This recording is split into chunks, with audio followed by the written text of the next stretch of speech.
வணக்கம். நான் உங்கள் அன்பான சயின்டிஃபிக் வேதிக் அஸ்ட்ராலஜர் அஸ்ட்ரோரஞ்சி பேசுகிறேன். நல்லது நினைப்போம், நல்லதே நடக்கும். விருச்சிக ராசிக்காரர்களுக்கு ஆகஸ்ட் 2026 எத்தகைய ஒரு பலாபலன்கள் நிறைந்த ஒரு மாதமாக வருதுங்கிறது நம்ம பார்க்க போகிறோம். சயின்டிஃபிக் வேதிக் அஸ்ட்ராலஜி முறையில் எதையும் மிகைப்படுத்தாமல், பரிகாரங்கள் மூடநம்பிக்கைகளில் போகாமல், உள்ளது உள்ளவாறு ஒரு ராசிங்கிற சந்திரனை தவிர்த்து மீது இருக்கக்கூடிய 8 கிரகங்கள் சஞ்சரிக்கும் பொழுது கோச்சாரத்தில் எதுமாற ஒரு தாக்கத்தை கொடுப்பார், எந்தெந்த இடத்துல எந்தெந்த டிகிரியில் எப்படி இருக்கும் பொழுது எதுமாற பலன்கள் நம்ம எதிர்பார்க்கலாம், நம்மளுடைய வாழ்க்கையை எதுமாற திசையில் திரும்பக்கூடிய அமைப்பை நம்ம எதிர்பார்க்கலாம் அப்படிங்கிறத சயின்டிஃபிக் வேதிக் அஸ்ட்ராலஜி முறையில் எதையும் மிகைப்படுத்தாமல், பரிகாரங்கள் அது மாதிரி விஷயத்துக்கு போகாமல் உள்ளது உள்ளவாறு நம்ம பார்க்க போகிறோம். ஸோ பாருங்கள், விருச்சிக ராசிக்கு இருக்கக்கூடிய அமைப்பு சனி 5, குரு 9ஆம் இடத்துலேருந்து ராசியை பார்க்குறாரு. கடந்த 3 மாதமாக 2 மாதமாக அது ரொம்ப நல்லது. சில பிரச்சனைகளுக்கு சில சப்போர்ட்டும் தீர்வும் கொடுத்துட்ருக்கார். ராகு 4, 10ஆம் இடத்துல கேது. இந்த வேலை தொழிலில் அதிகமான மாற்றங்கள், முயற்சி, பிரச்சனைகள், அதுக்கப்புறம் தீர்வுகள் அப்படிங்கிற மாதிரி போராட்டங்களை கொடுக்கக்கூடியது ராகு கேது 4, 10 இருக்குது. ஸோ இது மாதிரி அமைப்பில் ராசி அதிபதியாகிய செவ்வாய் 8ஆம் இடத்துக்கு போகிறார் மாதம் முழுவதும். ஸோ அப்படிங்கிறப்போ ராசி அதிபதி 8ஆம் இடத்துல மாதம் முழுவதும் இருக்கும் பொழுது கண்டிப்பாக சில விஷயங்கள் நமக்கு நினச்ச மாதிரி வராமல் கொஞ்சம் எதிர்பார்க்கக்கூடிய அமைப்புகளாகவும் பொறுமையாக இருக்கக்கூடிய அமைப்புகளாகவும் வருதுங்க. இதில் நல்லது இருக்குது, கெட்டது இருக்குது. நல்லது என்னென்னா, நம்ம ஓனாக நீங்கள் போய் டெவலப் ஆகி பண்ணணும்னு நினச்சா சில பிரச்சனை வரும். ஆனால் வர வேண்டியது அப்படியே வரும்.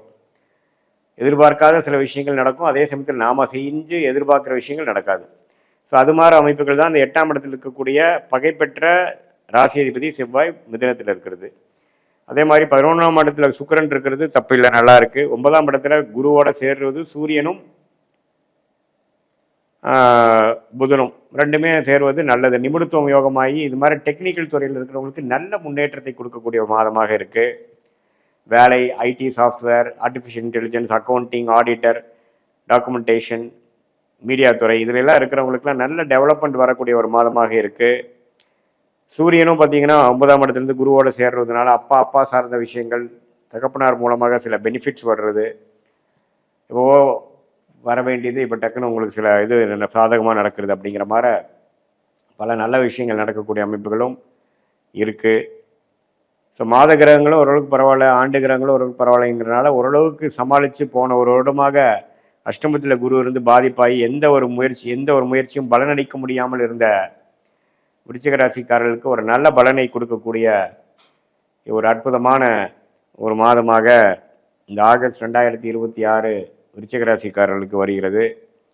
இதனால் பாருங்கள், ஓரளவுக்கு விடை கிடைக்க முடியாத சில விஷயங்கள், சவாலாக இருந்த சில விஷயங்கள்லாம் கொஞ்சம் படிப்படியாக ஒன்றொன்றாக முடிந்து ஓரளவுக்கு வாழ்க்கையில் வெற்றி பெறக்கூடிய அமைப்புகளை நோக்கி போகக்கூடிய ஒரு தருணமாக ஆகஸ்ட் 2026 வருகிறது.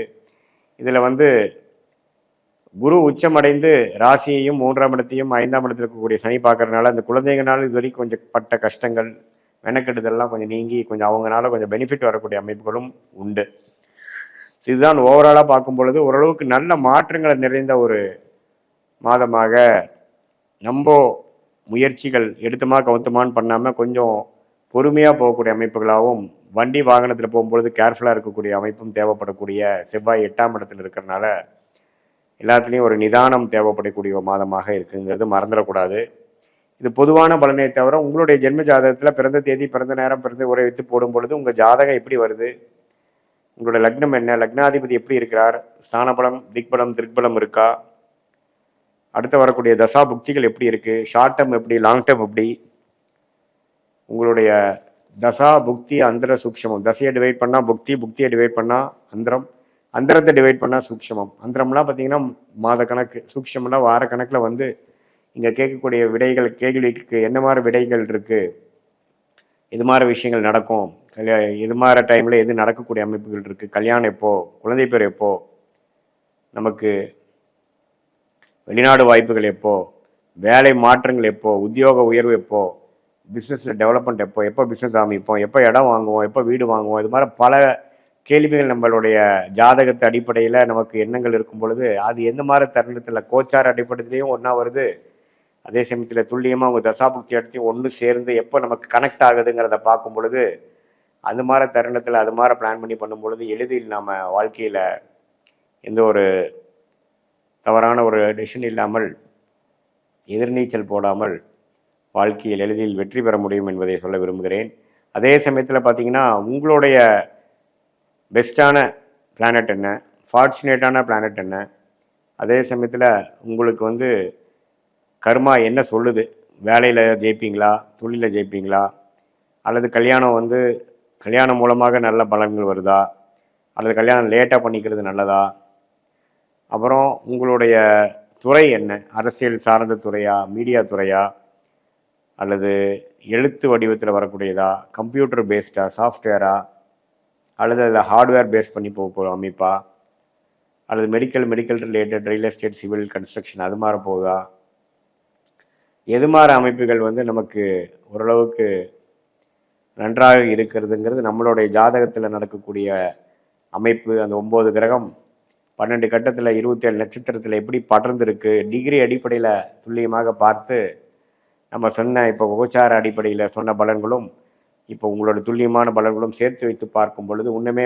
நம்மளோட கிளாரிட்டி அடுத்து வரக்கூடிய ஷார்ட் டேர்ம் லாங் டேர்ம் அதெல்லாம் ஒரு கிளாரிட்டியோட சொல்லக்கூடிய அமைப்புகளும், அதே மாதிரி எது மாதிரி விஷயங்கள் நமக்கு தகுந்ததாக இருக்குது, நம்ம எதை தவிர்க்க வேணும், குறிப்பாக நம்ம எதை தவிர்க்கணும், எது நம்ம கரெக்டாக வராது, எது மாதிரி சிக்கல்கள் நம்ம மைண்டில் நம்ம கேர்ஃபுல்லாக இருக்கணும் அப்படிங்கிறதை நம்ம தெரிந்து கொண்டேனால் அதுக்கு தகுந்த மாதிரி வாழ்க்கையை அமைத்து கொண்டு நமக்கு வராத விஷயத்தை செய்து எதிர்நீச்சல் போடாமல் ஓரளவுக்கு சாதகமான அமைப்புகளாக செய்து வாழ்க்கையில் ஓரளவுக்கு நல்ல வெற்றி பெற்று நம்மளுடைய சயின்டிஃபிக் வேதிக் அஸ்ட்ராலஜி முறையில் நம்மளுடைய ஓன் கர்மாவை நாமளே புரிந்து கொண்டு எந்தெந்த நேரத்தில் எது செய்யணுமோ, எந்தெந்த விஷயங்கள் நமக்கு சாதகமாக இருக்கோ அப்படிங்கிறதெல்லாம் தெரிந்து கொண்டு அது வரைக்கும் பொறுமையாக காத்திருந்து அவதிப்படாமல் ஃப்ரஸ்ட்ரேட் ஆகாமல் அவசரப்பட்டு சில விஷயங்கள் செய்து அதை தவறாக பண்ணாமல் வீரத்தை காட்டிலும் வேகத்தை காட்டிலும் விவேகமாக செயல்பட்டு நம்ம வாழ்க்கையில் ஒரு விஷயமும் அது படிப்பாக இருந்தாலும் சரி, வியாபாரம், வேலை, இன்வெஸ்ட்மெண்ட்ஸ், பர்சனலாக சொல்லும் பொழுது கல்யாண விஷயங்கள், இது எல்லாமே நம்ம ஒன்றுக்கு ஒன்று நம்ம செக் பண்ணி பார்த்து அதுக்கு தகுந்த மாதிரி பலன்களை நம்ம எதிர்கொண்டு அதிகம் எதிர்பார்ப்புகள் வைக்காமல் நம்மளுடைய கர்மா என்னவோ அதுக்கு தகுந்த மாதிரி வாழ்க்கையை அமைச்சு கொள்வேனால் சயின்டிஃபிக் வேதிக் அஸ்ட்ராலஜி முறை மூலமாக நமக்கு வரக்கூடிய அந்த கிளாரிட்டி பார்த்திங்கன்னா நமக்கு ஒரு கூகுள் மேப் போல் எப்படி ஒருத்தர் ஒரு இடத்த விட்டு இன்னொரு இடம் போகும்பொழுது ஒரு கூகுள் மேப் எப்படி செயல்பட்டு ஒரு கைட் பண்ணுதோ அதே மாதிரி நம்மளோட விஷயமும் நம்மளோட கர்மா என்ன, நமக்கு எது சாதகமாக இருக்குது, நம்ம வீக் பாயிண்ட் என்ன, நம்ம ஸ்ட்ரென்த் என்ன, எந்த துறை நமக்கு லக்கியாக இருக்குது, இப்போ நம்ம என்ன பண்ணிகிட்ருக்கோம், இப்போ நமக்கு போயிட்டுருக்கிற தசை எதை குறிக்குது அப்படிங்கிறதெல்லாம் நம்மளுடைய 18 வருஷம் சயின்டிஃபிக் வேதிக் அஸ்ட்ராலஜி அனுபவத்து மூலமாக பலாயிரக்கணக்கான ஜாதகத்தை பார்த்து அனுபவப்பட்டனால அதுக்கு தகுந்த மாதிரி ஒரு கிளாரிட்டி நம்ம கன்சல்டேஷனில் நீங்கள் வாங்கும் பொழுது அதுக்கு தகுந்த மாதிரி முடிவுகள் எடுத்து வாழ்க்கையில். கடவுள் அருள் டிவியை பார்த்தமைக்க நன்றிகள். மேலும் இது போன்ற தகவல்களை தெரிந்து கொள்ள கடவுள் அருள் டிவியை சப்ஸ்கிரைப் செய்யுங்கள். மறக்காமல் பெல் ஐக்கானை கிளிக் செய்யுங்கள்.